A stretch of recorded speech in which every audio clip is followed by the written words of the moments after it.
यानंतर मला असं वाटतं की माझ्या आईवडिलांनी, माझे वडील पुंडलिकराव लहाने आणि माझी आई अंजनाबाई लहाने, ह्या दोघांनी मी भाषण करत असताना कधी ऐकलेलं नाही. मी भाषण करतो हे त्यांना माहिती आहे. यदा कदाचित कधी त्यांनी विठ्ठलला नक्कीच ऐकलं असेल. विठ्ठल ही माझी सुधारित आवृत्ती आहे.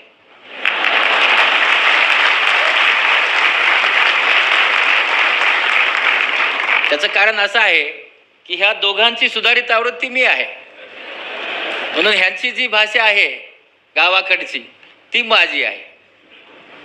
पण मी अंबेजोगाईला राहिले, औरंगाबादला राहिलो, म्हणून माझी सुधारित आवृत्ती विठ्ठल आहे. म्हणून तो चांगला बोलू शकतो, मी नाही. आता त्यांनी मला का बोलवलं माहिती नाही. त्यामुळं माय आणि अण्णा, ज्याचा मला अभिमान वाटावा असा जो वागतो, जो काम करतो. शासनामध्ये मोफत शस्त्रक्रिया करणं शक्य आहे, पण खाजगीमध्ये करणं फार कठीण असतं. आणि खाजगीमध्ये मोफत शस्त्रक्रिया करतो. आणि त्यालाही मी आज सांगतो की गेल्या 15 वर्षामध्ये जो कोणी लातूरून मुंबईला आला त्यांनी विठ्ठलची स्तुतीच केली आहे की तो अतिशय चांगला आहे, तुमच्यासारखाच करतो. बरेच जण मला असं सांगतात तुमच्यापेक्षा पण तो चांगला आहे. त्याचा मला आनंद होतो. कारण आपला भाऊ, आपला मुलगा किंवा आपला शिष्य आपल्यापेक्षा मोठा व्हावा यामध्येच गुरुची महती असते. तो विठ्ठल. उदय देशपांडे हा माझा मित्र आहे. SMS चा मित्र आहे माझा. तो मला SMS टाकत असतो आणि मग त्याला बऱ्याच वेळेस मला त्याचं उत्तर ताबडतोब द्यावं लागतं. आणि नाही दिल्यानंतर तो बहुतेक असा त्याचा रेस्ट जात असावा म्हणून मी ताबडतोब उत्तर देतो, ओके गुड मॉर्निंग. कधी कधी मालक लिहितो, कधी कधी बॉस लिहितो, कारण शेवटी उदय आहे. त्यांनी मला त्यांचं सगळं प्रतिष्ठान, तुम्ही सगळेजण लातूरकर, म्हणजे मला असं वाटतं की जागा नसतानाही बसलेले सगळे लातूरकर, तुम्हाला बसायला जागा नाही तरी आपण सगळे बसला आहात, त्याचा मला खरंच मनापासून आनंद आहे. तुमच्या प्रत्येकाला मी आज तुमचं सगळ्यांचं इथं आलात तुमचं ऋण व्यक्त करतो. आणि MD प्रतिष्ठान ज्यांनी मला बोलावलं त्यांचंही ऋण व्यक्त करतो की तुमच्या सगळ्यांची माझी भेट झाली. खरं म्हणजे जे काही आतापर्यंत सर्वांनी सांगितलं आहे की तसं मी काही फार मोठा मनुष्य नाही आहे. तुम्हाला माहिती आहे की मी लहाने आहे आणि लहाने कधी मोठा नसतो, तो लहानच असतो. फक्त विठ्ठलाच्या नावात विठ्ठल असल्याने तो मोठा आहे, तसं माझ्या नावात काहीच नाही. आणि मग आज तुम्ही मला ऐकणार आहात. ऐकत असताना मला 2-4 प्रेशर आहेत. एक प्रेशर आहे की अण्णा माय बसलेत. दुसरं प्रेशर आहे की माझ्या सासऱ्याच्या जागी असलेले शिवराज पाटील चाकूरकर साहेब बसलेत. जाधव सरांच्या बरोबर मी बऱ्याच वेळेस बॅटिंग केली आहे, मला फार भीती वाटत नाही. आणि तुम्ही सगळेजण बसलाय तराजू घेऊन, विठ्ठल चांगला बोलतो का तात्या चांगला बोलतो, ते कठीण गोष्ट.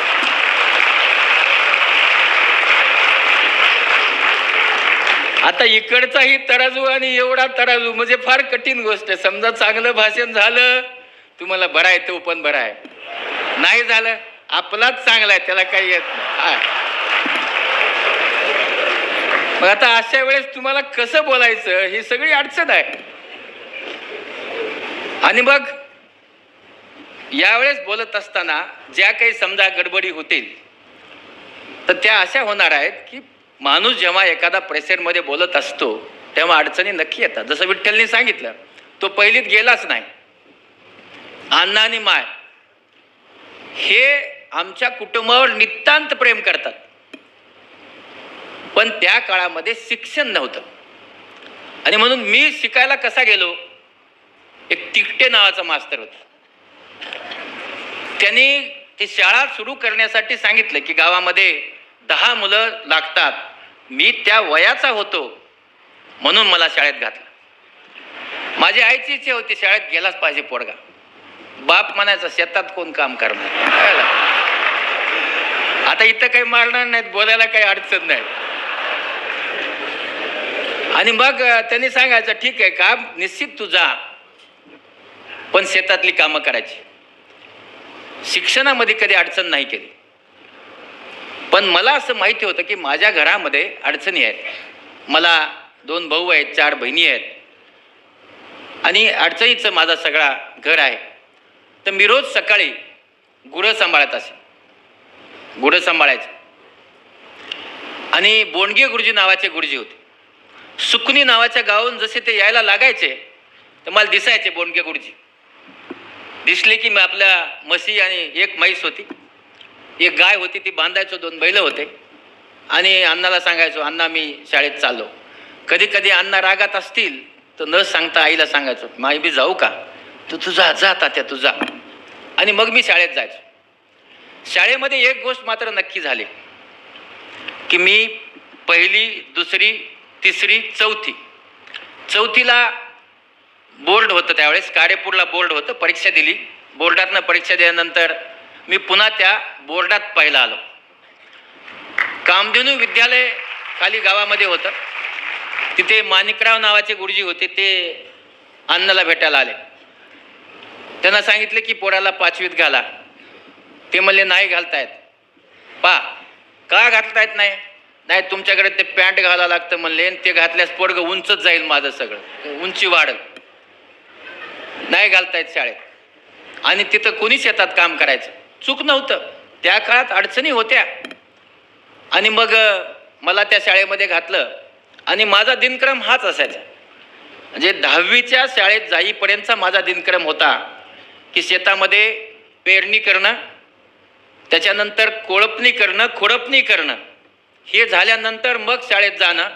जेव्हा काढणी असायची तेव्हा साळ बडवणे, तुम्हाला माहिती नसेल, साळ बडवाई लागायची. साळ म्हणजे काय हेही माहिती नसेल. आपल्याकडे जो आपण तांदूळ खातो, आलं लक्षात, राईस इज द साळ.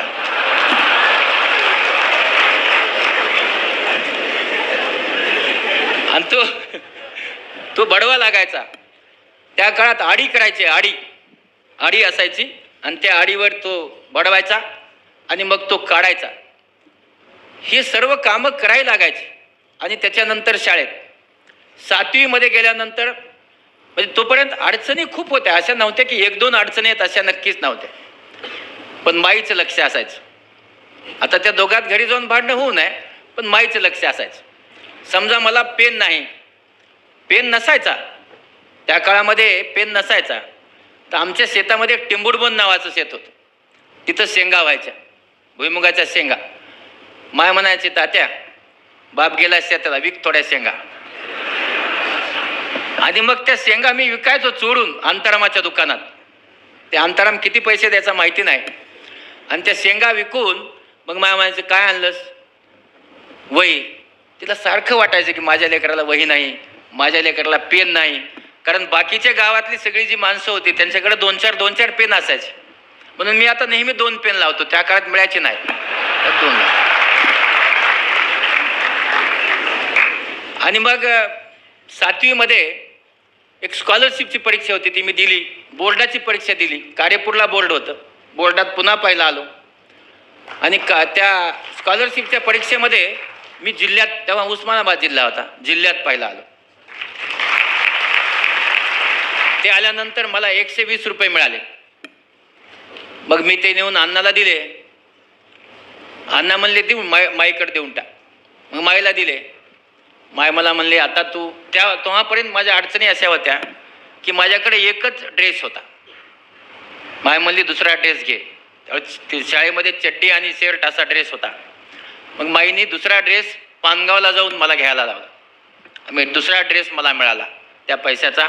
आणि आणखी एक गोष्ट माईने बघितली की तिला वाटायचं की ह्याला पेन आवडतात. म्हणजे एक पेन घेऊन ये चांगला.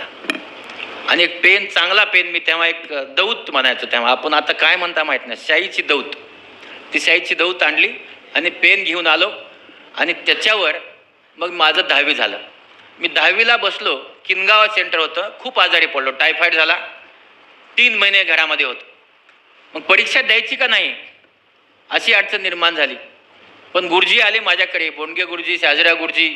ते म्हणाले परीक्षा द्या. मी परीक्षेला किनगावला द्यायला गेलो. उच्च गणित होतं, हायर मॅथ त्यावेळेस. त्याच्यामधलं एक 25 मार्काचं गणित मला येत नव्हतं. माझ्याकडे जे इन्व्हिजिलेटर होते ते माकेगावचेच होते. त्याच्यानंतर मुख्य होते तेही माखे गावचेच होते. तर त्या इन्व्हिजिलेटरने मला ते 25 मार्काचं गणित बोंडगे गुरुजींनी सोडवलेलं आणून दिलं आणि ते म्हणले हे गणित आता तू सोडव. मी माझ्या आयुष्यात कॉपी करायची असते असं कधी ऐकलंही नव्हतं. कॉपी करणं सोडा. मी ते गणित माझ्या खिशात होतं. 100 मार्काची परीक्षा खूप प्रयत्न केले. त्यावेळेस त्या स्टेपला मार्क असायचे. कितली स्टेप बरोबर आहेत त्याला आता देत नाहीत, कारण आता थोडं कठीण झालंय. मग मी ते खिशातच ठेवलं, पण मला खूप घाम आला. ही काय गडबड झाली. मी त्यांना बोलून घेतलं जाधवड गुरुजीला. त्यांच्या हातात ते दिलं. म्हणले लिहिलं का? म्हणलं सर मी लिहू शकत नाही. कॉपी खिशात असताना इन्व्हिजिलेटर लिही म्हणत असताना मी ते लिहिलं नाही. न लिहिता मी जेवढं शक्य आहे तेवढं गणित सोडवलं. आणि मी म्हणजे मराठवाड्यामध्ये पहिला आलो असतो ते गणित सोडवलं असतं तर माझा पहिला नंबर फक्त 10 मार्कांनी गेला. मी 10वा आलो, पहिला आलो नाही. पण मला त्याचा आनंद आहे, मनापासून आनंद आहे की ती कॉपी मी सोडवली नाही, ती लिहिली नाही. त्याच्यामुळे मला खूप आनंद झाला की मी काही करू शकलो. पुन्हा निकाल लागला. मला खूप चांगले मार्क पडले होते. मग अण्णाला सांगितलं मला परळीला जायचंय. वडील म्हणले अडचण आहे, सावकाराचं कर्ज झालंय आपल्यावर, काय करायचं? ठीक आहे पाहूया असं म्हणून थांबलो.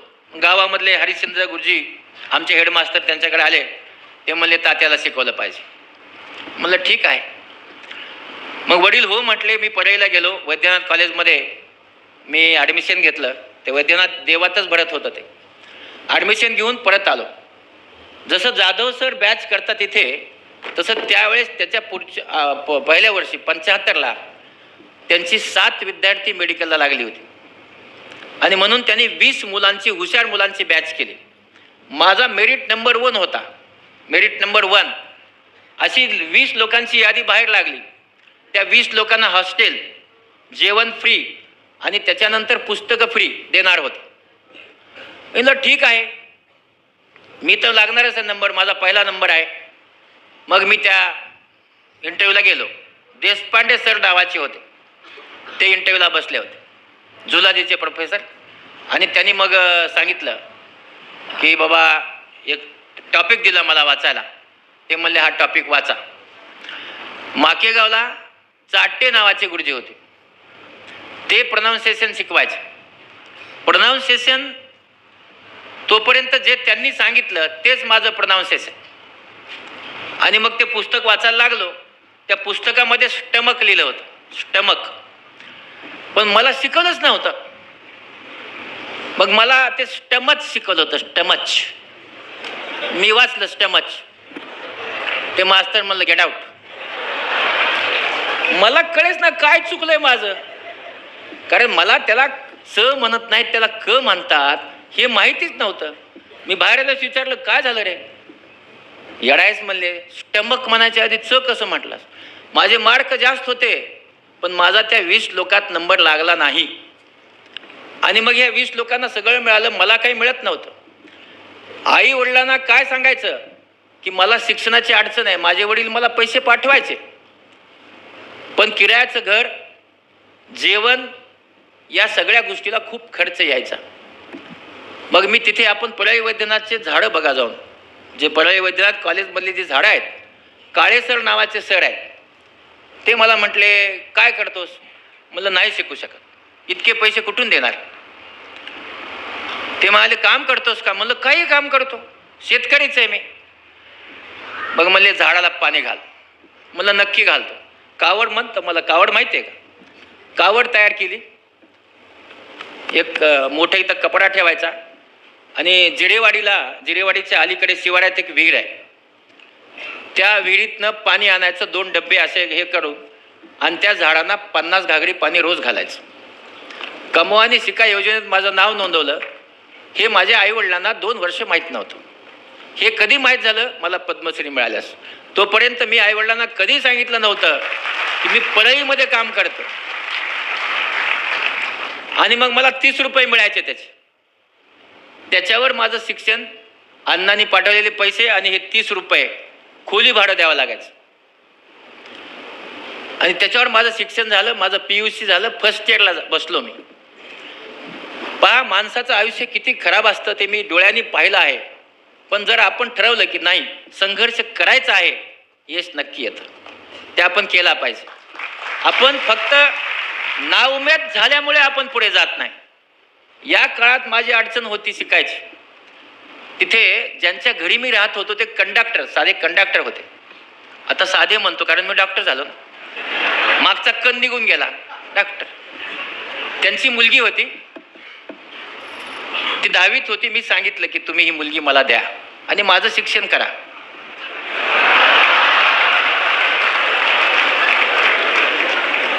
ते म्हणाले ठीक आहे. मग आता तुम्हाला माहित आहे की ते पाटील आहेत. त्यांचं नाव हनुमंतराव, आता नाहीत म्हणून नाव घेतो, आहेत त्यांचे घेत नाही. हनुमंतराव पाटील घोड्यावर बसले. येळम गाव आहे, माझ्या गावाच्या जवळचं गाव, आणि माके गावात आले.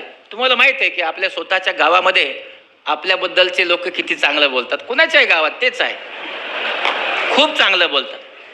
तसंच माझं गाव आहे. ते आले माझ्या गावात. त्यांनी सांगितलं ते पुंडलिक. ते म्हणले कोणता? वरच्या वाड्यातला पुंडलिक का फत्रा पुंडलिक का कोणता पुंडलिक? त्यांनी सांगितलं ते जानता ज्ञाना, म्हणजे माझ्या वडिलांचे वडील हे जानत पण करायचे त्या काळामध्ये. ते जानता ज्ञानाचा. हा हा. आणि त्याला कुठं घर आहे म्हणले. कशाला देता? देऊ नका. ते माणूस आला, त्या माणसाच्याकडे थांबला. आम्ही पडळून आलो होतो, पोहे आणले होते, सगळं केलं होतं. वाट बघत होतो मी आणि माय. अण्णा काय इकडे तिकडे फिरत होते, पण ते आमच्या घरी आलाच नाही माणूस. गावातल्या लोकांनी सांगितलं ह्याच्याकडे काहीच नाही, जातो कशाला? तो पाटील परत. गावातल्या लोकांचं प्रेम ना, त्या प्रेमाने गेला तो. आणि मग आम्ही संध्याकाळपर्यंत वाट पाहिली. पुन्हा कोणीतरी सांगितलं ते घोडेवाला येऊन गेला म्हणून. म्हणलं जाऊ द्या. पुन्हा थोडे दिवसांनी निकाल लागला आणि पुन्हा मी मराठवाड्यात धावा आलो आणि मेडिकलला लागलो. मेडिकलला लागल्यानंतर काही नाही, वडील पंढरपूरला गेले होते आणि आपल्याकडे जाऊन ॲडमिशन घ्यायचं. गावातल्या एका अनाडी माणसाने मला आणून 1000 रुपये दिले. रस्त्यात भेटला, त्याचं नाव नागा होतं.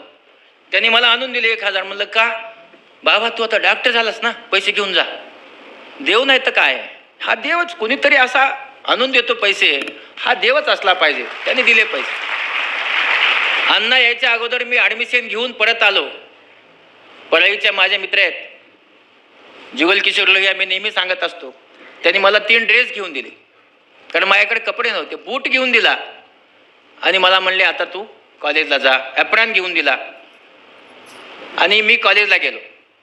तिथे गेल्यानंतर वडील पैसे पाठवायचे, पण कर्ज किती काढणार मला नेहमी कळायचं. आणि मग त्या जेव्हा अडचणी मला दिसायला लागल्या, गावाकडे आल्यानंतर पाहायचो मी की ते सावकार 100 रुपये द्यायचे, त्यातले 10 काढून घ्यायचे 90, आणि 90 रुपयावर सवयी, असं ते व्याज असायचं. आणि शेती जी काही थोडीफार होती ती गहाण टाकलेली. मग तिथे मी 5-7 मुलांचा ग्रुप तयार केला आणि त्यांना सांगितलं की वा तुम्हाला जेवायची अडचण आहे, मी तुमचा स्वयंपाक करतो. आणि मग पहिलं वर्ष, दुसरं वर्ष आणि तिसरं वर्ष मी बेगमपुऱ्यामध्ये मेस सुरू केली. आणि त्या मेसला सामान आणायचं. सकाळी 7 पोरांचा स्वयंपाक करायचा, संध्याकाळी 7 पोरांचा स्वयंपाक करायचा आणि दुपारचा फक्त स्वयंपाक करत नव्हतो. असं मी 3 वर्ष शिक्षण घेतलं. मला घरून पैसे नक्की यायचे. आणि हे माझं जे MBBS आहे हे संपता 3rd इयरला आलो मी. 3rd इयर 3rd टर्म, मे महिना. आणि रघुनाथराव मुंडे नावाचे आमदार होते रेणापूर मतदारसंघात. ते एके दिवशी माझ्याकडे आले आणि सांगितलं आमदार आलेत. बापरे, म्हणलं कशाला आले? कारण तोपर्यंत आमदार काय असतात फार माहीत नव्हतं मला. आल्यानंतर मग आमच्याकडे बसायला काहीच नाही, खुर्ची पण नाही, एकच कॉट, स्टूल पण नाही, खाली बस. एक जण सतरंजीवर झोपायचा आणि एक कॉट सरकारचा असायचा. 2 जण राहत होतो खोलीमध्ये. मग त्या आल्यानंतर ते कॉट नीट केला, त्याच्यावर बसवलं त्यांना. 2 आले होते आणि मग बबनराव ढाकणे त्यांच्यावर होते आणि म्हणले आम्ही मुलगी द्यायला आलो. मी घाबरून गेलो. म्हणलं एका कंडक्टरने दिली नाही, तुम्ही तर आमदार आहात, देणार कसे हो? मी त्यांना सांगितलं नाही नाही तुम्ही मला मुलगी देऊ शकत नाहीत, आणि ती पुन्हा एकुलती एक मुलगी देऊच नका म्हणलं तुम्ही. म्हणलं नाही डॉक्टर आम्हाला मुलगी तुम्हाला द्यायची आहे. म्हणलं नाही देताय साहेब, मी लय गरीब माणूस आहे. ते म्हणले नाही तुम्ही डॉक्टर आहात आम्हाला द्यायचीच आहे. म्हणलं द्यायची आहे ना, आधी माझ्या घरी जा, घर बघा, माझे आई वडील बघा, आणि पटलं तर मग काही हरकत नाही, बघूया. तेही का करायची शिकवतील. म्हणजे माझ्या डोक्यात एकच की पुढे जसं मी विठ्ठलला म्हटलं की MCS कर, म्हणजे शिकलं पाहिजे, कारण आपला त्यातलं सगळं ज्ञान आलं पाहिजे. मग ते गावाकडे आले. माकेगावला जायला रस्ताच नाही. किसनराव देशमुख आमदार होते, ते दोघं जण माकेगावात गेले. गेल्यानंतर आमच्याकडे काही फार जागा नाहीच, लहान घर होतं. ते सरपंचाकडे बसले. तिथे माझ्या वडिलांना बोलवून घेतलं आणि त्यांना सांगितलं की आम्ही असं मुलगी द्यायला आलोत. अण्णांनी त्यांना घरी चहा प्यायला बोलवलं आणि आल्यास त्यांनी सांगितलं की ठीक आहे आम्ही देऊ मुलगी. मला आनंद झाला, आता आमदारच मिळाल्यास शिक्षण चांगलं होणार. मग त्यांनी मला सांगितलं मुलगी बघा. मी म्हणलं पसंत आहे, कशाला बघायची, पसंत.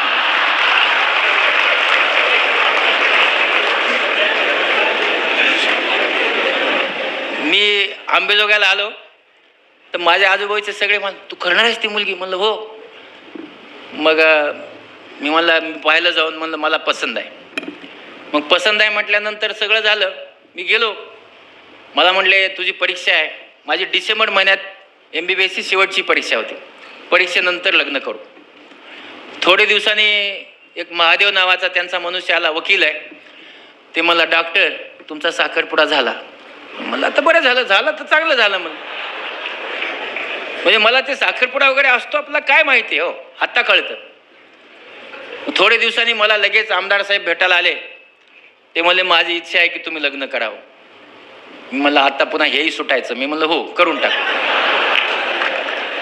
28 जून पावसाळा, 28 जून पावसाळ्यामध्ये आणि परीक्षेच्या काळात माझं लग्न झालं. आंबेजोगाईला खूप लोक आले होते, आमदार खासदार मंत्री मुख्यमंत्री सगळे आले होते. लग्न झालं आणि खूप लोकांच्या पाया पडलो. आणि तेव्हा मला कळालं पाया पडल्यास पैसे मिळतील.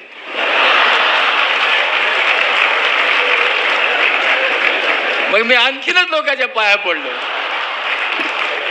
आणि खूप सारे पैसे जमा केले. कारण आपली ती तोपर्यंत माझं बँकेत खातं नव्हतंच. मग हे मिळालेले पैसे आणि दुसऱ्या दिवशी हे मला सोडायला आले साहेब तिथे, आणि त्यांनी माझं पहिलं बँकेत खातं काढलं. त्या दिवशी माझं थर्ड टर्मला कोऑपरेटिव्ह बँकेत खातं निघालं आणि मी बँकेचा एक खातेदार झालो. मला आनंद झाला. खूप अभ्यास केला आणि परीक्षा पास होऊन लग्न झालं होतं. जिम्मेदाऱ्या वाढल्या होत्या. आणि 2 डिसेंबर 3ला डोळ्याचा पेपर होता. 2 डिसेंबरला संध्याकाळी त्याच ढाकणे साहेबाचा फोन आला की रघुनाथराव मुंडे वारले. म्हणजे पहा, आपण त्यांना पकडायला गेले, नशिबात पाहिजे तर नव्हतं ते. मग डोळ्याचा पेपर होता. डोळ्याच्या पेपरमध्ये मी नापास झालो, कारण देऊ शकलो नाही. आणि मग 6 महिन्यानंतर मी पेपर दिला, पास झालो. मला लहान मुलाचा डॉक्टर व्हायचं होतं किंवा हाडाचा डॉक्टर व्हायचं होतं, पण तिथे मला पैसे मिळत नव्हते, स्टायपंड. कारण जे शिकवणार होते ते वर गेले. आणि तुम्हाला माहिती आहे की मग अशा घरी बाकी फार थारा लागत नसतो. तसंच झालं माझं. त्यांचं घर पण मी आज सांभाळतोय, ते मला नाही सांभाळले. आणि मग पुढे मग मी शिकण्यासाठी स्टायपंड मिळतो म्हणून डोळ्याचा डॉक्टर झालो. डोळ्याचा MBS झालो आणि MBS झाल्यानंतर पुन्हा आंबेजोगाईमध्ये रुजू झालो, कारण तिथं सासरवाडी होती. रुजू झाल्यानंतर मला बरेच लोक डॉक्टर मुंडे म्हणायचे. लहाने म्हणतच नव्हते, कारण मुंडे आमदार प्रसिद्ध आमदार होते. पुन्हा दुसरे आमदार मुंडेच होते तिथे, त्यामुळं माझ्या मागं मुंडे लागले होते, मुंडेच म्हणायचे होते. ठीक. हळूहळू माझ्याकडे लोक पेशंट, जसं विठ्ठलने सांगितलं, पेशंट माझ्याकडे यायचे, पण डोळ्याचे सोडून बाकी सगळे यायचे. मग काय हात मोडलाय, पाय मोडलाय, मी त्यांना दाखवत असे. मी त्याच्यानंतर ठरवलं काही शिबिरं करावे. आणि शिबिराला जेव्हा जायचो तेव्हा एका दुसराच पेशंट यायचा. पण एका प्रसंगाने तात्याराव लहाने घडवला. तो प्रसंग तुम्हाला सांगतो. मी घाटनंदूरला गेलो होतो कॅम्प करायला. बिराजदार नावाचे डॉक्टर होते आणि पेशंट 4-5च आले. म्हणलं का नाही आले पेशंट? ते म्हणे साहेब इकडं असं झालंय की आंबेजोगाईला ऑपरेशन झालं, डोळ्याचा एक माणूस मरतो. म्हणलं का? ते म्हणले नंदागाव नावाच्या गावात एका माणसाच्या डोळ्याचं ऑपरेशन झालं आणि तो ऑपरेशन झाल्यास मेला. त्यामुळे लोक ऑपरेशन करून घ्यायला तयार नाहीत. त्या गावात 30 पेशंट आहेत. म्हणलं चला जाऊया. याच्या मागचं कारण की ओळखीचं गाव आहे, जाऊया. मी गेलो त्या गावामध्ये. मी आणि बिराजदार साहेब, तेव्हा जीप होती जुनी, ते वरून साधे कपडे असलेले, आणि सरपंचाकडे गेलो. त्यांना जाऊन सांगितलं की डोळ्याचे पेशंट बघायचे. तुम्ही कोण आहेत? म्हणलं डोळ्याचा डॉक्टर आहे. डोळ्याचा डॉक्टर आहे म्हटल्यानंतर तिथं जे जोरपात लोक बसले होते त्यांनी दगड घाला सुरू केला. आम्हाला जीप तिथेच ठेवली आम्ही, आणि मेन बिराजदार दोघंही पळून घाटनंदरला आलो पायी. जवळपास 10-12 किलोमीटर अंतर आहे. पेशंट बघायचे तिकडेच गेले. पण हे का झालं? त्याचं ज्ञान नव्हतं. मी असं ठरवलं की नाही, आपण काय तर केलं पाहिजे. त्या गावात माझ्या गावातली, माझ्या बाजूला राहणारी एक चंद्रभागा नावाची मुलगी दिली आहे. ती वैजुदाची बहीण आहे. मग मी त्या गावामध्ये गेलो. तिचं कालच ऑपरेशन केलं, आज मुंबईत होती ती. तर तिच्याकडे गेलो. मग फार काही नातं नव्हतं, पण काय म्हणलं चंद्रभागा, म्हणलं कसा आला असता त्याला, तुझ्याकडे आलो म्हणलं भेटायला, नातं म्हणून.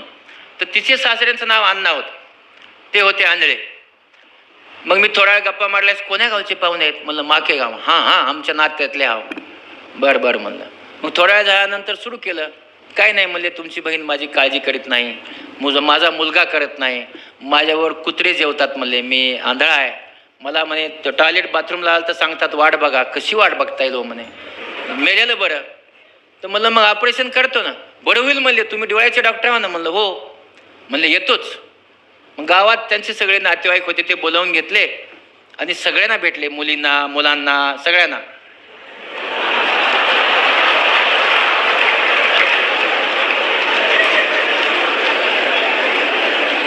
त्याचं कारण असं होतं, ह्याच्यापूर्वी ज्याचं डोळ्याचं ऑपरेशन झालं होतं, आपल्याकडे साप चावला वगैरे तर मारुतीच्या मंदिरात बसवायची सवय आहे. तसं त्याला डोकं दुखतंय म्हणून मारुतीच्या मंदिरात गेला. मारुतीचं मंदिर चिऱ्यानेच बांधलेलं असतं, माहीत नाही का ते. त्याने ते चिऱ्याला डोकं आपटून घेतलं, हेड इंजुरी झाली आणि मेला. पण लोकांच्या डोक्यात काय, डोळ्याचं ऑपरेशन केलं म्हणून मेला, डोळ्याचं ऑपरेशन करून घ्यायचं नाही. मग हे शेवटी निघाले माझ्यावर. मी पुढे चाललो, हे मागे आलेत. कसे? येम आपण म्हणतो ना आपल्या पुराणात, येम दोरी बांधल्या गळ्याला आणि मी घेऊन चाललोय असं. म्हणजे मी येम झालो आणि त्यांना आंबेजोगाईला घेऊन आलो. येता मला फक्त एवढंच म्हणले, बाबा भलं बुडं झालं तर गावात नेऊन सोड म्हणले, तेवढं जाळायची सोय कर. मला ठीक आहे, मी घेऊन जातो तुम्हाला. आंबेजोगाईला त्यांचं ऑपरेशन केलं. दोन्ही ऑपरेशन होईपर्यंत त्यांना थांबवलं. आणि थांबवल्यानंतर मग चष्मे होते, तेव्हा डोळ्यामध्ये लेन्स बसायचा नाही. मोठे बैरगोल भिंगाचे मोठे बघा, म्हाताऱ्या माणसाला चष्मे आहेत, तसा तो चष्मा दिला आणि ते गेले गावाकडे. दुसऱ्या दिवशी सकाळी तांब्या घेऊन बाहेर. अरे म्हणले, ते दिसाले की त्या अन्याला वरच्या लय हुशार डॉक्टर आलाय. मग गावात काय एवढंच ज्ञान असतं, हुशार डॉक्टर आलाय. ते राहिलेले 29 दिवाळी चालू होती तरी येऊन माझ्याकडे ऍडमिट झाले. वार्डात जागा नव्हता तरी ऍडमिट, खाली झोपतो म्हणले साहेब पण ऍडमिटच करा. वार्डात सगळे मिळून माझ्या बेड होते 15 आणि पेशंट आले 29. माझे बॉस होते लेमाडे साहेब. म्हणले लहान कशाला एवढे म्हातारे ऍडमिट करता? म्हणलं आता आलेत काय करणार आपण. मग हे सगळ्यांना ऍडमिट केलं मी. गावाकडची फेटे धोत्र काही कळायचं नाही. 96ची घटना, आपलं 86ची घटना. मग त्यांचे सगळ्यांचे मी ऑपरेशन केले आणि त्यांना दिसायला लागलं. नशिबाने, कधी कधी नशीब पण असतं. आणि त्याच्यानंतर मग आजूबाजूची गावं हळूहळू आंबेजोगाईला यायला लागले हुशार डॉक्टर. कधी हुशार झाला? प्रयत्न केले. म्हणजे ज्ञान जरी तुमच्याकडे असेल तरी तुम्ही प्रयत्न केले नसले तर त्या ज्ञानाचा काही फायदा होत नाही. म्हणून जेवढे ज्ञानी असतात ते सगळे ज्ञानी यशस्वी होत नाहीत. बघा, मेरिट कधीच यशस्वी होत नाही, कारण त्यांना वाटतं माझ्याकडे ज्ञान आहे, मी कायला असं करू. नाही, ज्ञानाच्या बरोबर तुम्हाला कर्म करावंच लागतं, तरच तुम्ही यशस्वी व्हाल. आणि मग पुढे थोडे पैसे वगैरे तुम्हाला माहिती, त्याची चणचण होतीच. मग 92 मध्ये मी ठरवलं आता प्रॅक्टिस करायची, म्हणजे पैसे आले पाहिजे. कारण आता ही म्हणजे विठ्ठल 2 बहिणी शिकत होत्या आणि मग अडीअडचणी होत्याच. मी असं ठरवलं की नाही आता चांगली प्रॅक्टिस करायची. प्रॅक्टिस करण्यासाठी राजीनामा द्यावा असं ठरवलं आणि सकाळी राऊंड घेत असताना बेशुद्ध झालो. डॉक्टरांनी इकडे तिकडे पाहिलं, तपासलं. माझा रक्तदाब 260/140 झाला होता. दोन्ही किडन्या माझ्या निकामी झाल्या होत्या. मला लगेच मुंबईला शिफ्ट केलं. तपासण्या वगैरे सगळ्या केल्या आणि मग पुन्हा इथे आल्यानंतर सांगितलं की तुम्हाला आता डायलिसिस करावं लागेल. दर गुरुवारी डायलिसिस करण्याचा माझा जो नित्यक्रम सुरू झाला. मग मी मुंडे साहेब विरोधी पक्ष नेता होते, त्यांना सांगितलं मला आता मुंबईला घ्या. मग त्यांनी माझी मुंबईला बदली केली. तिथे मात्र मला खूप वेगळा अनुभव आला. इथं फार मुंबईचे कोणी नाहीत म्हणून सांगतो, तर सांगणं कठीण आहे. म्हणजे आपल्याकडचे जी डॉक्टर आहेत सगळी ही आणि मुंबईच्या डॉक्टरमध्ये त्या दिवशी फरक कळाला मला. कृपलानी नावाचे डॉक्टर आहेत, हे त्यांच्यासमोर पण मी एका दिवशी भाषण केलं इंग्रजीत, कळावं त्यांना म्हणून. त्यांना विठ्ठल होता बरोबर आणि डॉक्टर डावळे होते. आम्ही गेलो भेटायला. भेटल्यानंतर त्यांनी तपासलं वगैरे. म्हणले उद्या या. उद्या या म्हणल्यास ठीक आहे म्हटलं. उद्या गेलो आम्ही दोघं तिघही. गेल्यानंतर ते अशा कपाळावर खूप आट्या पाडल्या त्याने. मला म्हणले किती नातेवाईक आहेत? म्हणलं खंडीभर. त्यांना खंडी काही कळाली नाही, खंडी आपलाच कळते. त्यांना सांगितलं की मला 4 बहिणी, 2 भाऊ, आई वडील, 2 मुली, 1 मुलगा, सासू बायको. म्हणजे फार जास्त आहेत. म्हणलं हो. म्हणलं एक काम करा डॉक्टर, तुम्ही LIC काढा. म्हणले गोळ्या बिळ्या द्यायच्या सोडून LIC का काढायला सांगितलं? मग म्हणलं सर पण मी LIC का काढायची? इतकं म्हटल्यानंतर हा बेशुद्धच पडला विठ्ठल. तेव्हा वाटलं आता माझा भाऊ मरणार. आम्ही ते सगळं सोडून देऊन त्याच्या मागे लागलो. त्याला ॲडमिट करा, त्याला सगळं बघा आणि तो कस्तरी करून बाहेर आला. मग दुसऱ्या दिवशी त्यांच्याकडे गेलो. म्हणलं असं का सांगितलं? म्हणले डॉक्टर लहाने, तुमचं क्रिएटिनिन 16 आहे आणि तुमचं किडनी बदलता येत नाही, तर तुम्ही जास्तीत जास्त 1 वर्ष जगाल. म्हणलं ठीक आहे. म्हणजे मला कळालं काय अडचण आहे माझी. मग मी खरंच LICच्या एजंटला बोलवलो, कांबळे नावाच्या. म्हणलं मला LIC काढायची. ते म्हणले काढू. तर त्यांच्या ऑफिसमध्ये विचारलं. त्याने सांगितलं किडनी खराब असेल तर पैसे जास्त लागतील. ते म्हणले किडनी खराब आहे न सांगता तुम्ही डॉक्टर आहेत, कमी जास्त लिहा आणि करून टाका. म्हणलं हे नाही होणार. कारण म्हणलं मी आता लिहिलं चूक तर माझ्या मृत्यूनंतर बायकोला जेलमध्ये टाकाल तुम्ही. असं नाही करणार, खरं बोलून करा. तेव्हा माझा पगार 7,000 होता आणि ते LIC वाला म्हणे की तुम्हाला 15 लाख पाहिजे असतील तर तुम्हाला 43,000 भरावं लागेल. मी म्हणलं भरून टाकतो. ती माझ्याकडे असं बघतो, 7,000 पगार एवढे पैसे कसे भरणार? मला सांगता येत नव्हतं ना पुढच्या वर्षी. मी नाहीच आहे, एकदाच भरायचे. 43,000 रुपयात 15 लाखाचा सौदा किती स्वस्त होतो. मी करून टाकला. मित्राचे पैसे घेतले, सप्टेंबर महिन्यात भरले आणि मग गावाकडे महिनाभर आलो. मला महिना 2दा विचारलं तू महिनाभर कशाला आलायस? तर काय सांगता येते पुढच्या वेळेस मी नाही म्हणून, मी जाणार आहे. मग सगळ्यांना भेटलं वगैरे. तुम्हाला माहिती आहे की आपल्याकडे मामा मावश्या, माझ्याकडे धर्मपूरला मामा मंडळी आहे, त्या सगळ्यांना भेटलो. हे मावशी नाही मला, लांबच्या मावशी आहेत, पण त्या सगळ्या लांबच्यालाही भेटलो. आणि मग बरेच आंबे वगैरे आले होते, आंबे खाल्ले. पुढच्या वेळेस खायला मिळणार नाहीत, सगळं गेलंच आहे ना माणूस. आणि मग गेलो. सप्टेंबर महिना सुरू झाला. सप्टेंबर महिना सुरू झाल्यास रोज एकदा बायकोकडे बघायचं, लेकराकडे बघायचं आणि जायचं. गेल्यानंतर पुन्हा परत यायची शक्यता नाही. 30 सप्टेंबर आला. त्या दिवशी मात्र वाटलं आता काही आपण येत नाही. जाऊन पुन्हा परत आलो. म्हणलं काही तर गडबड झालेली दिसते. लगेच 1 ऑक्टोबरला भेटायला गेलो त्यांना. म्हणलं सर ते काही झालं नाही मला, मी असाच आहे. मला भीती सप्टेंबर महिन्यात 43,000 भरायचे त्याची होती, म्हणजे मरण्याची भीती नव्हतीच मला. मग ते म्हणले काही गडबड झाली असेल पण 5-6 महिन्यात तुम्ही काही राहणार नाहीत म्हणे. झालंच. मुंबईचे डॉक्टर. मग मी पुन्हा एकदा पैसे भरले. म्हणले जाऊ दे, 86,000 15 लाख थोडासा महागाचा पडला सौदा, केला. मग थोडे दिवसांनी मी डिसेंबरमध्ये गेलो तर ते मला म्हणले तुमचं किडनी बदलता येईल आता, काहीच अडचण नाही. आणि किडनी बदलता येईल असा निरोप जेव्हा गावाकडे आला तेव्हा माझी माय, अण्णा, 4 बहिणी, 2 भाऊ, सगळेच आम्ही किडनी देतात, आम्हालाच द्यायची आहे किडनी. हे बघा आज आपण बघतो कुणी पुढे येऊन देत नाही, पण माझ्या घरामध्ये 1995ला प्रत्येकजण एकच म्हणत होता मला द्यायची. माझा एक बिना शिकलेला भाऊ होता, बाबूशा, त्यांनी सांगितलं माझीच घ्यावी लागते, नाही तर करूच देत नाही ऑपरेशन. मग झालं, सगळ्यांना मुंबईला बोलवलं, तपासण्या केल्या आणि त्यांना सांगितलं ज्याची चांगली लागल त्याची घेऊ. मग त्यांनी ते मान्य केलं. आणि तुम्हाला माहिती आहे कुणाची चांगली लागते? आईची. मग माझ्या माईची किडनी मला जास्त मॅच झाली. डॉक्टर म्हणाले की ती माईची घ्यायची आहे. मग माईला विचारायचा प्रश्नच नव्हता. माय म्हणे तुला जे करायचे तितक्या किडण्या काढून घ्यायच्यात घे म्हणे, पण तू जगला पाहिजे. मग माझं 22 फेब्रुवारी 95ला ऑपरेशन झालं. माईची किडनी घेतली. त्या काळामध्ये बघा, आता स्कोपी आहे, त्या काळात स्कोपी वगैरे काही नव्हतं. माझी माईने शेतात काम केलेलं आहे. एकदम घट्ट शरीर. एक पोतं शेंगा उकरायची, मी पण एक पोतं उकरायचो आणि माय पण एक पोतं शेंगा उकरायची. एवढं आम्ही काम करायचो दोघंही. आणि मग त्यावेळेस बेंबीपासनं ते पाठीच्या कण्यापर्यंत कापायचे, बरगडी अशी उघडायची आणि ती उघडून ती किडनी काढून मला बसवायचे. मला इथे 6 टाके आहेत, इथे बसवलेले असते पायाच्या वर. मग माईला 166, मी मोजले टाके, 166 टाके पडले होते माईला. आणि तेवढे सगळे टाके गेल्यानंतर माईचं ऑपरेशन झालं आणि मला बंद खोलीत ठेवतात, इन्फेक्शन, जंतू संसर्ग होऊ नये म्हणून ठेवलं. माय म्हणली कुठे माझं पोरगं? 39 वर्षाचा मी पोरगा, दिसत नाही. ते म्हणाले नाही आहे, चांगला आहे तो. मग नाही म्हणे मला दाखवा. दुसऱ्या दिवशी माईने हट्ट केला, तिसऱ्या दिवशी मला दाखवाच. आता इतकी मोठी जखम पहा. आता आपल्या शरीरामधला एक अवयव काढून दिलाय, 166 टाके पडलेत, शरीरामध्ये इतकी जखम आहे.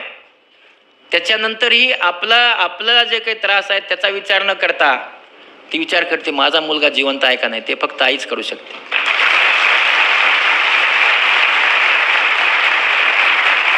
ही माझी माय तिसऱ्या दिवशी मला बघायला आली. मी पाहिलं तिच्याकडे, मला त्याने भेटू दिलं नाही. असं ते धरलं होतं तिने, ज्या भागावर, तिच्या दुखऱ्या भागावर जिथे टाके होते 166. आणि ती मला हळूहळू अशी बघायला आली. बघायला आल्यानंतर मला डोळ्यात माझ्या खूप पाणी आलं की आता माझी माय आलेली आहे. आणि त्या प्रसंगाला मग मी माईला असा हात केला. असा हात केल्यानंतर माझ्या माईला वाटलं माझा लेकरू जिवंत आहे. तिच्या वेदना शमल्या, तिचे हात खाली गळून पडले.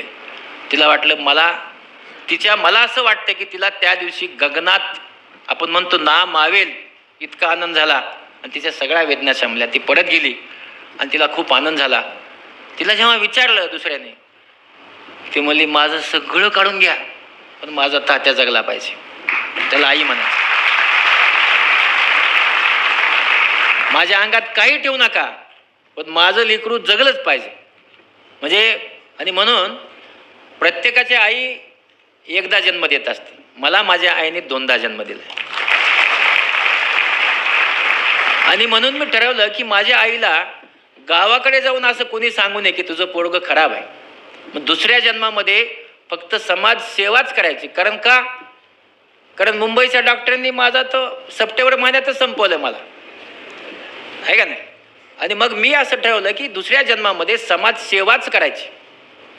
आणि तिथून पुढे मग मुंबईमध्ये मी कामाला सुरू केलं. आणि कामाला सुरू केल्यास मी पाहिलं मुंबईमध्ये 30च पेशंट यायचे. अंबेजोगाईमध्ये 200 पेशंट येत होते. मग या 30 पेशंटच्या विभागाला मोठं करायचं.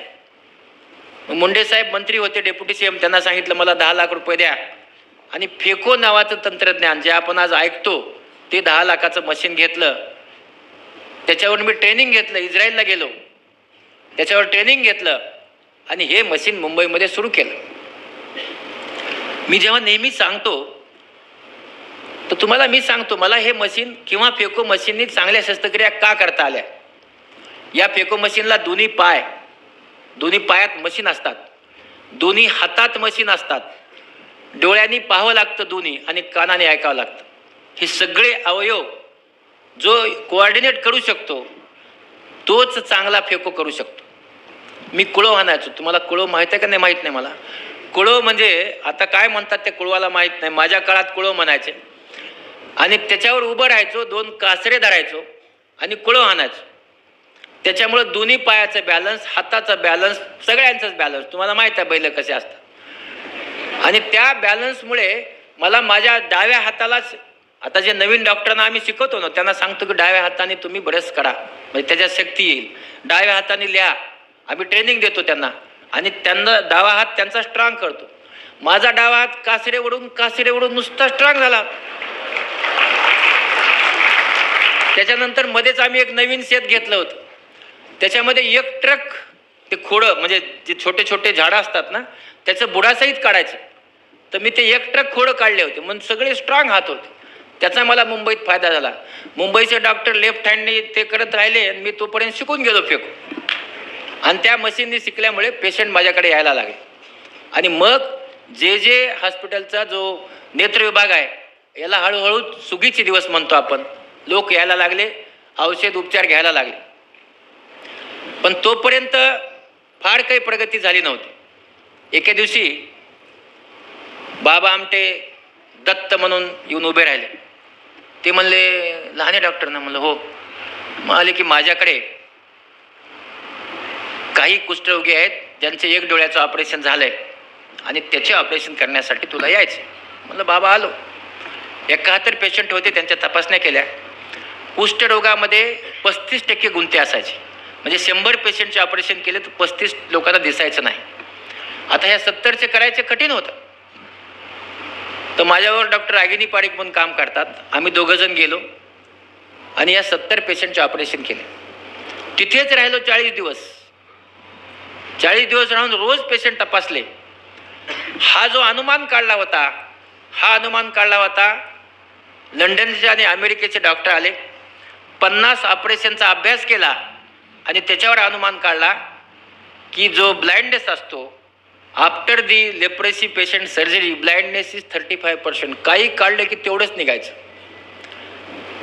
मग आम्ही ह्या 71 लोकांना 40 दिवस पाहिल्यानंतर त्याच्यातला एकही अंध झाला नाही. त्यांना सगळ्या अंध जर आले.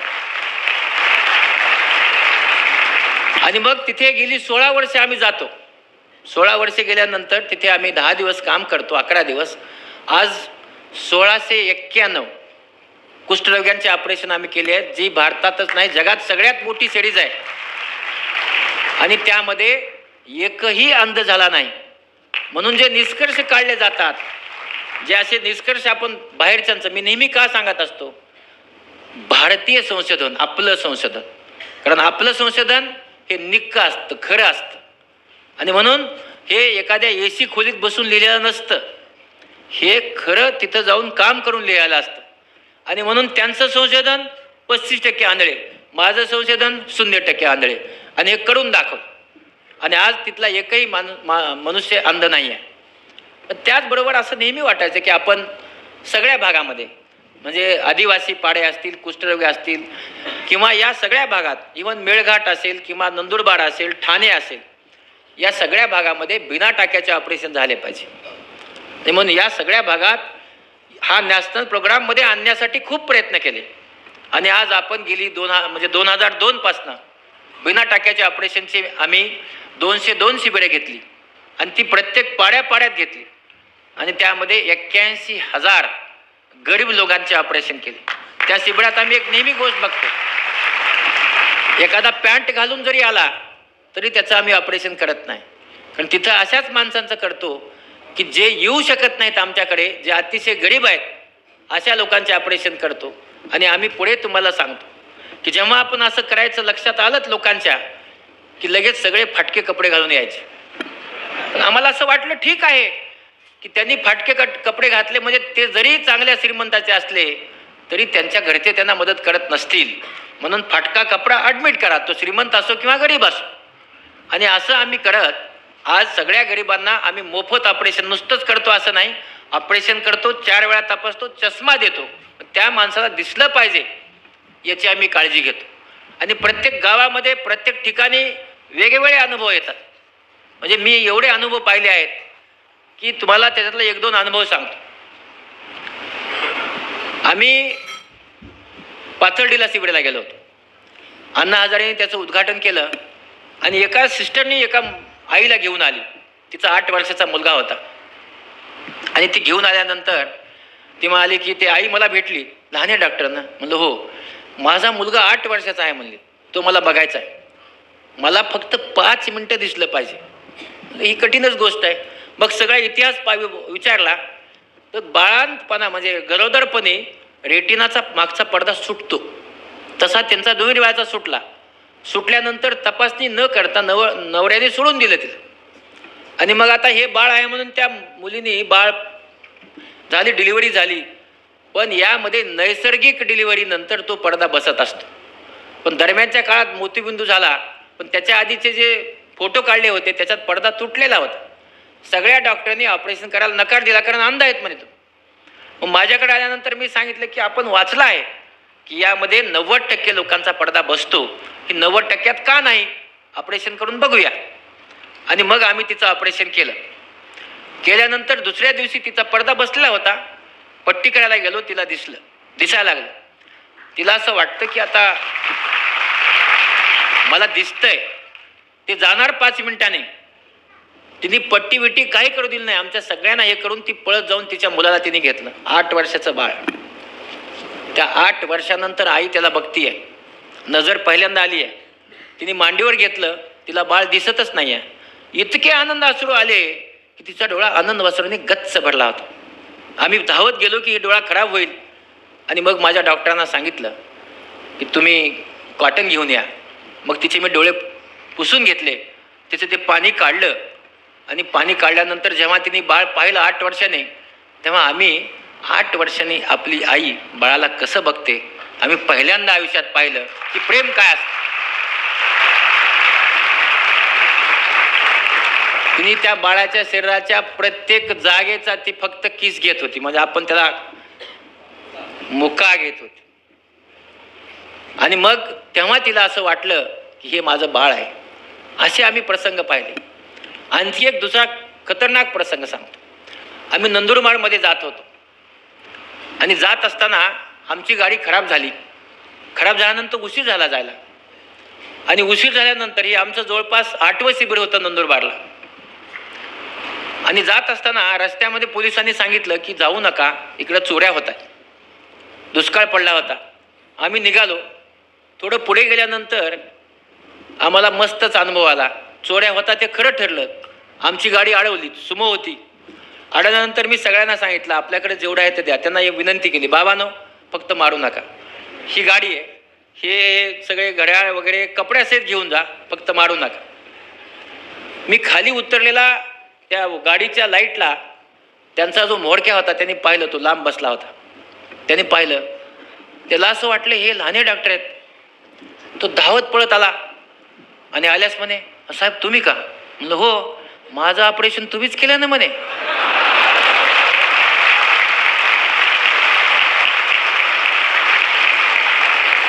आणि त्या पोराच्या गालात चापट दिली. ते म्हणे अरे तू आलतास की ऑपरेशनला, हेच डॉक्टर आहे, ओळखीलं कसं नाहीस? सोड ही माणसंच असतात. आणि त्यांनी नुसतं तेवढंच नाही केलं. त्यांनी सांगितलं साहेब पुढे एक टोळी आहे, मी बरोबर येतो तुमच्या. तो आमच्या बरोबर आला. आणि रस्त्यामध्ये त्या दुसऱ्या टोळीला सांगितलं लहान डॉक्टर आहेत, पुढे जाऊ दे. म्हणजे आपण जर चांगलं काम केलं तर सगळी माणसं प्रेम करतात. त्यात कुणी असो, चोर असो, कुणी असो, किती तुमचा विरोधक असो. म्हणून अशीच परोपकारी कामं करा की लोक तुमच्याकडे जेव्हा बोट करतील तेव्हा सांगतील चांगला माणूस आहे, चांगलं काम करतो. आणखी काही फार मोठ्या गोष्टी घेऊन जायच्या नसतात आणि त्या घेऊन फार मोठं होत नसतं माणूस. मी नेहमी सांगत असतो की मला जेव्हा असं सांगितलं की बाबा LIC काढा, गत वर्षी 43,000 रुपये मी भरले शेवटचे. 20 वर्ष झाले. मग मला मृत्यू का नाही आला? विज्ञान 100% बरोबर आहे. विज्ञानाने मी जगलो. पण विज्ञानाच्या बरोबर आशीर्वाद लागतात. माझ्या आईचे आशीर्वाद, जी उभी राहिली की तू मरू शकत नाहीस म्हणून. आणि ज्या 1,47,000 लोकांची मी ऑपरेशन केली, मोफत केली, त्या सर्वांचे प्रत्येक माणसाजवळ एक आशीर्वादाचा संच असतो. तर त्या 1,47,000 लोकांचे आशीर्वाद आणि आईचे आशीर्वाद याच्यामुळे 20 वर्ष मला आयुष्य मिळालं. कारण चांगल्या कामाचे आशीर्वाद नक्की असतात. आणि आता LIC ही मला मिळणार आहे. कारण ती म्हणून आपण जर चांगले कामं केले तर मनुष्य जगतो. तर असं मी आज जगत जगत आलो. त्यामध्ये मला बऱ्याचशा चांगले अनुभव आले. चांगल्या अनुभवाने पण जगत आलो. आणि मला नेहमीच माझी टीम आहे, म्हणजे मी एकटा काम करत नाही, माझी सगळी टीम काम करते. आणि ऑपरेशनमध्ये आपला सांगतो, आम्ही सकाळी 6ला सुरू करतो आणि रात्री 12 वाजता आम्ही बंद करतो रोज. आताही जसं विठ्ठल सांगत होता, आजही आमचे ऑपरेशन सकाळी 7:30ला सुरू होतात आणि ते रात्री 11 वाजता संपतात. त्याचं कारण आहे की प्रत्येक डॉक्टर जो असतो त्याच्या 10 ते 12 वर्षे 15 वर्षे प्रॅक्टिस चालते, पुन्हा तशीच राहते, वाढत नाही. पण गेली 32 वर्षे प्रत्येक वर्षी प्रॅक्टिस वाढणारा मी डॉक्टर आहे, ती कमी होतच नाही. पेशंट वाढणारा मी डॉक्टर आहे, ती कधी कमी होतच नाही. आणि म्हणून मला असं वाटतं की आपण चांगली कामं केली, लोक नक्की येतात. तर तुम्हाला आता बऱ्याचशा गोष्टी माझ्याबद्दल सांगितल्या, 2-4 गोष्टी तुम्हाला आयुष्याबद्दल सांगतो. आता मी डॉक्टर आहे, डीन आहे. डीन म्हणल्यानंतर सगळे पेशंट येतात माझ्याकडे. तर आता आपल्यामध्ये आपलं जे आयुष्य आहे हे चांगलं करायचं असेल तर आपण काय केलं पाहिजे. डॉक्टरच्या डेच्या दिवशी डॉक्टरचा सल्ला देतो. आपल्याकडे सध्या आपल्या खाण्यामध्ये बऱ्याचशा बदल झाला आहे. आपण काय खातो तर आपण बरंचसं फ्राईड खातो आणि फ्राईडमध्ये कोलेस्ट्रॉल नावाचा माणूस असतो. आपलं जे रक्त आहे हे रक्त एका विशिष्ट ठिकाणी पातळ असताना विस्कॉसिटी म्हणतो आपण. त्याची विस्कॉसिटी जेव्हा वाढते तेव्हा ते हळूहळू चालतं आणि हळूहळू चालल्यानंतर एका ठिकाणी थांबतं. एका ठिकाणी थांबणे म्हणजे थ्रॉम्बस, आणि थ्रॉम्बस म्हणजे जिथं थांबलंय तो अवयव काम न करणे. समजा हृदयात थांबलं हार्ट अटॅक येतो, रक्त थांबलेलं असतं.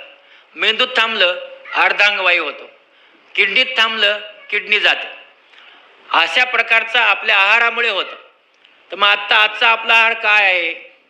जी शिकलेली माणसं आहेत त्यांना नोकरी करावी लागते, ते रोज संध्याकाळी हॉटेलमध्ये जेवायला जातात.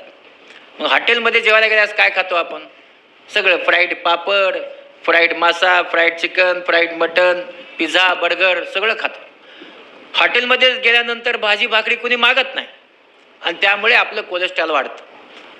मागच्या मे महिन्यामध्ये एक अनुभव तुम्हाला सांगतो. 16 वर्षाचा चांगला जाड मुलगा आजीला घेऊन आला. तो म्हणे अंकिल माझ्या आजीला गॅस्ट्रोएंटेरायटिस झाला आहे. मी त्यांना ॲडमिट केलं आणि कटिंग करायला गेलो. रविवार होता. परत आल्यास त्या मुलाने सांगितलं आय गॉट चेस्ट पेन. मी घाबरलो. 16 वर्षाचा मुलगा असं म्हणतोय. तिथेच आम्ही त्याला घेऊन गेलो.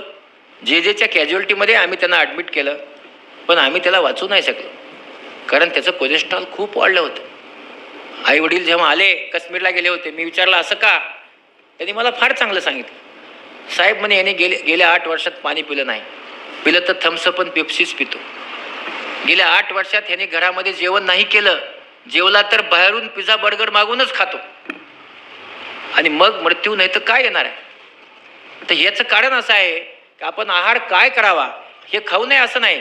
मी एक म्हण तयार केली आहे, त्याच्यामध्ये जे आपण फ्राईड खातो, फ्राईड मासे, फ्राईड चिकन, फ्राईड मटन किंवा याची एक म्हण तयार केली. तर आम्ही नाव दिले की खा पिझ्झा आणि बर्गर. पिझ्झा बर्गर म्हणजे 2च विषय घेऊ नका. पिझ्झा बर्गर म्हणजे कंसात सगळं तळलेलं. खा पिझ्झा आणि बर्गर आणि व्हा आजाराने जर्जर, म्हणजे आपला खूप आजार होऊ शकतात. मग काय केलं पाहिजे. खा भाकरी आणि भाजी, जगा होईतो आजोबा आणि आजी. जर तुम्ही भाकरी भाजी खाल्ली तर तुम्हाला चांगलं आयुष्य मिळणार आहे. तिथे मात्र तुम्ही नवऱ्याला सांगा की येऊन चहा करा. मी आजही दर रविवारी घरी स्वयंपाक करतो, रात्री उशिरा आता स्वयंपाक करतो. सवय झाली ना 7 पोरांना जगवायची, काही अडचण नाही, स्वयंपाक करतो. पण आपण असं केल्याने आपलं आयुष्य चांगलं राहतं. आपण तसं केलं पाहिजे. मधुमेहग्रस्त जे लोक आहेत ही सगळी, आपण मधुमेह कसा सांभाळतो, 2-4 गुलाबजामुन खातो आणि अर्धी गोळी खातो, असं चालत नाही. वरून घेतलेली साखर ही गोळ्यांनी पचन होत नाही. आणि म्हणून आपण मधुमेहाचं औषध तर घ्यावंच, पण त्याच्याबरोबर व्यायाम करावा, एक्झरसाइज. मधुमेह हा फक्त गोळ्यांनी नीट होत नाही. मधुमेहाच्या बरोबर गोळ्या घ्याव्या, एक्झरसाइज करावा लागतो. आणि आज भारत देश हा मधुमेहाची राजधानी आहे.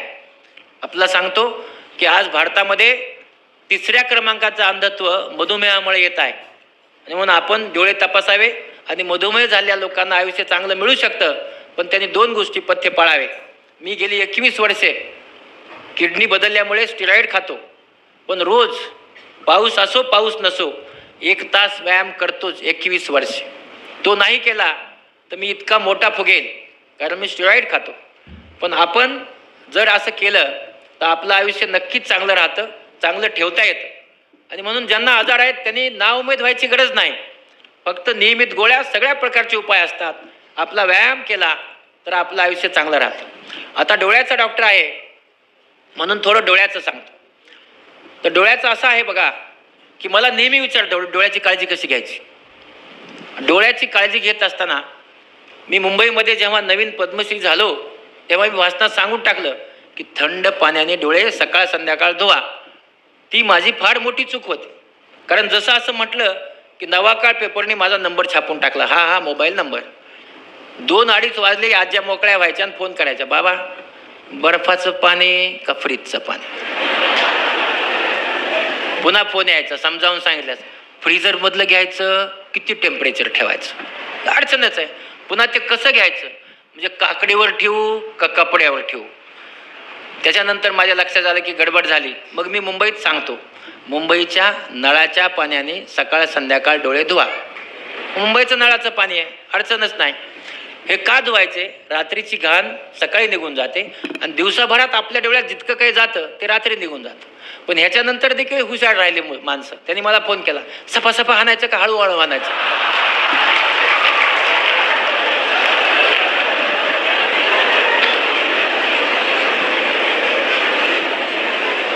तर मी सांगितलं सफा हाना, काही अडचण नाही, हळूहळू हाना.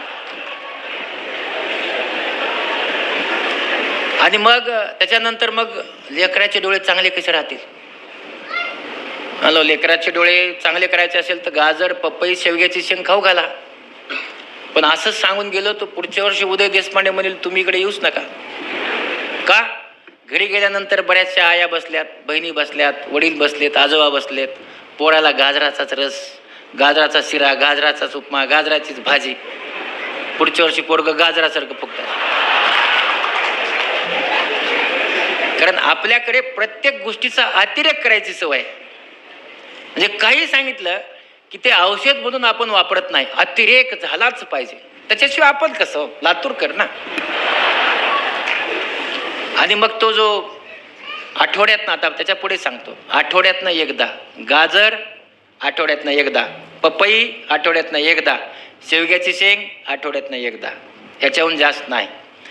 आणखी एक गोष्ट मला सांगायची आहे, त्याच्यानंतर एक लातूरची गोष्ट मला सांगायची राहिली आहे.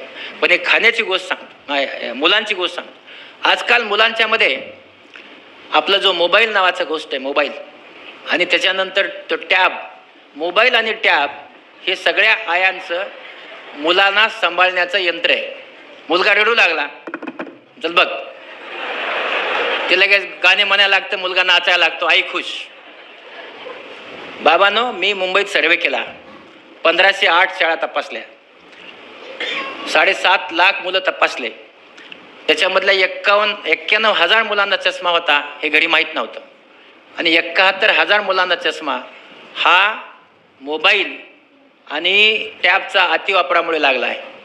कारण आपली जी बाहुली असते त्याच्यातनं जी लाईट येते, त्या लाईटमुळे आपली बाहुली आकुंचन पावते, त्याला प्युपिल म्हणतो. आणि आकुंचन पाहून बसल्यानंतर त्याच्यावर आपण गेम खेळतो, मोबाईलवर गेम. कुठेही बसा असं चालूच असतं, म्हणजे बाजूला कोणी बसलाय सोडून द्या, तर हा गेम आपण खेळतो. आणि मग गेम खेळत असताना बाहुली आपण आकुंचन पावते, स्पाझम होतो आणि स्पाझम होऊन चष्म्याचा नंबर येतो. हा पुढे वाढत जातो, डोळा कोरडा पडतो. आणि म्हणून 6 वर्षापर्यंतच्या मुलाला एकही मिनिट मोबाईल किंवा टॅब दाखवू नका, खेळायला देऊ नका. 6 वर्षानंतरच्यांना 2 तास त्यांचं ज्ञान वाढावं म्हणून 2 तास त्यांना टॅब, मोबाईल खेळायला दिलं तर काही हरकत नाही. पण याच्यामुळे चष्म्याचे नंबर फार वाढत आहे. म्हणून त्याला खेळणं म्हणून वापरू नये, त्याला विज्ञान म्हणून वापरावं, एक टूल म्हणून वापरावं, एक पुस्तक म्हणून वापरावं. असं केल्याने त्यांचं नुकसान त्या लोकांचं होणार नाही, मुलांचं. आणि मला असं वाटतं की जे शिकलेली माणसं आहेत त्यांनी याच्यावर काळजी घ्यायची गरज आहे. मला आणखी एक गोष्ट सांगायची की मी मुंबईत गेल्यानंतर मला एका लातूरच्या सरांनी मदत केली. त्यांचं नाव कुलकर्णी होतं. ते लातूरचे होते पण राहत होते मुंबईत, ते इकडे कधी आले नव्हते. तर त्यांचं ऑपरेशन बॉम्बे हॉस्पिटलला झालं होतं, दुसरं माझ्याकडे केलं त्यांनी. आणि नेमकं डोळ्यात लेन्स टाकले, चांगलं दिसतं. हे बघा, ऑपरेशनमुळे चांगलं दिसत नाही. चांगलं ऑपरेशन आणि लेन्सची व्हॅल्यू काढता आली पाहिजे. ती बरोबर बसली की चांगलं दिसतं. तर त्यांनी बॉम्बे हॉस्पिटलला ऑपरेशन माझ्याहून चांगलं केलं होतं. मशीन चांगली होती त्यांची. माझ्याकडे साधी मशीन होती, खेड्यातलं आहोत. पण ते डोळ्यात लेन्स टाकायची व्हॅल्यू बरोबर काढली. मास्तर रोज शिकायचं आणि त्याच्यामुळे त्यांना चांगलं दिसायला लागलं. ते म्हणले तू हुशार डॉक्टर आहेस. मग पण गडबड आहे म्हणले. का? तुझी भाषा बदलली पाहिजे. म्हणजे इंग्रजीची भाषा तुम्हाला माहीत असते. मास्तर जसं जाधव सरांची माफी मागून पुढच्या मास्तरांची माफी मागून कठीण माणसं असतात. 39व्या वर्षी त्यांनी मला ट्युशन लावलं आणि रोज 5 ते 7 तिथं उभे राहायचे असे आणि आला का चल घेड हे तुझी डिक्शनरी 5000 शब्द पाठ करून घेतले. आणि त्यांनी मला काय शिकवलं? शिकलो इंग्लिशमधून होतो, पण जी भाषा असते प्रनाऊन्सिएशन, बाहेर जायचे, परदेशात जायचे, भाषणं करायचे किंवा तुमच्या सेमिनार करायचे, कॉन्फरन्समध्ये जायचे, तर तिथे इंग्रजी आली पाहिजे. तर त्यांनी मला ती वॉकिंग टॉकिंग इंग्लिश शिकवली. आपण कशी इंग्रजी शिकलो? जे कॉन्व्हेंटचे लोक आहेत त्यांची माफी मागून सांगतो. आपण इंग्रजी कशी शिकलो? की तुमचं नाव काय? आधी मराठीत करतो मग विचारतो व्हॉट इज युअर नेम. सगळेजण असेच करतात जे कॉन्व्हेंटमधले नाहीत. मग आपली भाषा तशीच येते, कारण आपला क्रियापद कुठं, क्रिया काय, काही येत नाही. पहिला कुठला आणि दुसरा कुठला. पण ते तसं व्हॉट इज युअर नेम. जसं आता मला माहीत नाही, बरोबर आहे, आय डोंट नो, पण त्यांनी मला फार चांगलं शिकवलं. तर हे कसं म्हणायचं? जे शिकवलं ते प्रोनाऊन्सिएशन शिकवले सरांनी मला. आणि मग आता आय डोंट नो चालत नाही. काय म्हणलं पाहिजे? I don't know. म्हणजे डोंट म्हणायचं, थोडं इथं हलायचं, थोडं इथं हलायचं. असं केलं की तुम्ही हुशार, तुम्हाला नॉलेज असो नाही तर नसो. आणि त्यांनी मला हे शिकवलं आणि त्याच्यामुळं मग मला जाऊन कुठेही भाषणं करता आले. म्हणून वय कितीही वय असो त्या वयात आपला शिकता आलं पाहिजे. मी 39व्या वर्षी हे माझे ट्युशन लावून शिकलो. म्हणून आपण आपलं वय कमी आहे, जास्त आहे, आता कसं शिकलं पाहिजे असं काही समजू नका. सगळ्यांनी जर मेहनत केली, लातूरची माणसं मेहनत करतातच, मुलंही मेहनत करतायत, कारण मी लातूरचाच आहे म्हणून. तर तुम्ही सगळेजण जे मेहनत करता त्याचा मला मुंबईत मनापासून अभिमान आहे. कारण मला जेव्हा लातूरचा मी सांगतो माझा इतका असा चेहरा फुगतो. कारण लातूरच्या माणसाला जेव्हा मी 1 लाखावं ऑपरेशन केलं, मुख्यमंत्री स्वतः वार्डात आले, वार्डात, आणि माझं ऑपरेशन स्वतः त्यांनी डोळ्यांनी पाहिलं. आणि फोटो काढत असताना बघा किती मोठे होते. आपलं दुर्दैव आहे ते राहिले नाहीत. माझ्या आई आणि वडिलांना पुढे केलं आणि सांगितलं तू ह्यांच्याबरोबर फोटो घे. ते विलासराव देशमुख.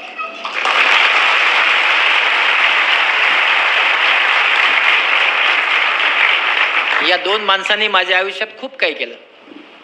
माझा 2008ला जेव्हा पद्मश्री मिळणार होतं तेव्हा विलासरावांनी मला भाषणात सांगितलं की डॉक्टर साहेब तुम्हाला पुरस्कार मिळत राहतील. म्हणजे त्यांना माहिती होतं मिळणार आहे, पण आज आपल्यामध्ये राहिले नाहीत. कधीही भेटले गावाले काय चाललंय इतक्या जवळून ते विचारायचे. त्याचं मला फार मनापासून दुःख होतं की आज ते आपल्यामध्ये नाही आहे. मला असं वाटतं की तुम्ही सगळेजण खूप काही ऐकलं, काही चुका झाल्या असतील तर तुम्ही क्षमा करावी आणि उमेद ठेवा, यश मिळवा. यश मिळण्यासाठी देरहाडी आणि पलंगावरी हा ॲटिट्यूड चालत नाही. पलंगाच्या खाली येऊन जोपर्यंत आपण काम करत नाही, आपण मेहनत करत नाही, हे बघा मेहनतीला फळ असतं. मी बॅक बेंचर आहे, शेवटच्या बाकावर बसत होतो. शेवटच्या बाकावर बसून फक्त बाण हाणायचं काम करायचं, पण माझी उमेद कधी मी कमी केली नाही. आज सगळ्या फ्रंट बेंचरच्या पुढे जाऊन मी लेक्चर देऊ शकतो. त्यामुळे आपण कुठे बसलो हे महत्त्वाचं नाही, आपण किती मेहनत केली हे महत्त्वाचं आहे. मला असं वाटतं की आज डॉक्टर डेच्या दिवशी तुम्ही सगळेजण असं ठरवाल की मेहनत करायची, सरळ वागायचं. विठ्ठलने सांगितलं आता की आम्ही ठरवलं आहे किंवा आम्हाला जे वारसा आमच्या आईवडिलांनी दिला ते खरं वागायचं, सरळ वागायचं, सत्य वागायचं, दुसऱ्यासाठी झटायचं. आणि असं केल्याने मला असं वाटतं की आपलं यश मिळतं.